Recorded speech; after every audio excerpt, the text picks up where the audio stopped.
Félicitations, car si vous entendez ce message, c'est que vous possédez une radio ou un autoradio DAB+, qui s'est branché automatiquement sur les nouvelles fréquences qui permettent d'écouter les radios belges francophones en numérique.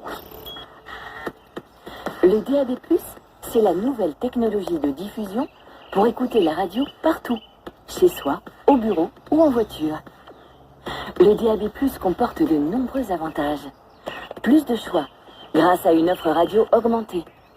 Plus d'infos sur vos programmes. Plus de confort d'écoute, notamment lors de vos déplacements en voiture. Plus de liberté, car vous ne devez pas vous...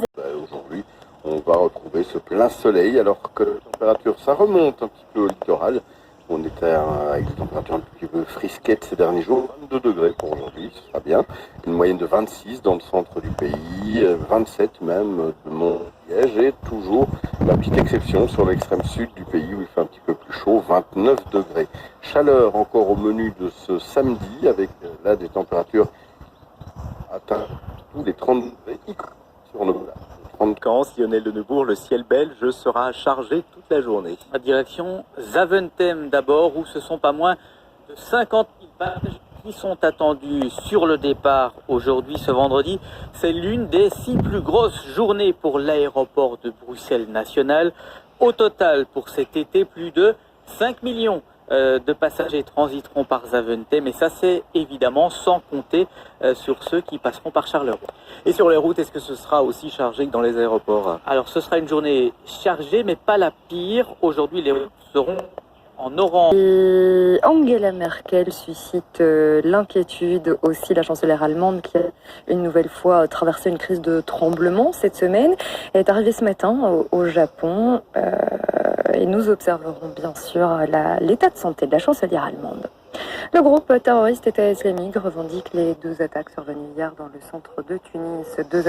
2 attentats suicides visant la police qui ont fait 1 mort et plusieurs blessés. À la veille des congés, les sites touristiques tunisiens restent malgré tout ouverts. Déclaration du ministre tunisien du tourisme. La Belgique a un nouveau ministre fédéral de l'emploi, de l'économie et des consommateurs. Il s'agit de Wouter Beek. Le président du CDNV remplace Chris Peters qui part au Parlement européen. Le Chris Peters qui était dans le gouvernement Michel en affaires courantes. Les chrétiens démocrates flamands ont reçu une nouvelle invitation de la NVA et de son informateur. Hier, Bart de Wever veut discuter une 4e fois avec le CDNV en vue de former un gouvernement au nord du pays. Elles remplacent parfois les virées en scooter en ville. Elles sont en tout cas à la mode chez les ados, les jeunes. Les trottinettes prennent de l'importance dans la circulation avec parfois des précautions de sécurité insuffisantes. Leurs utilisateurs ne portent pas de casque.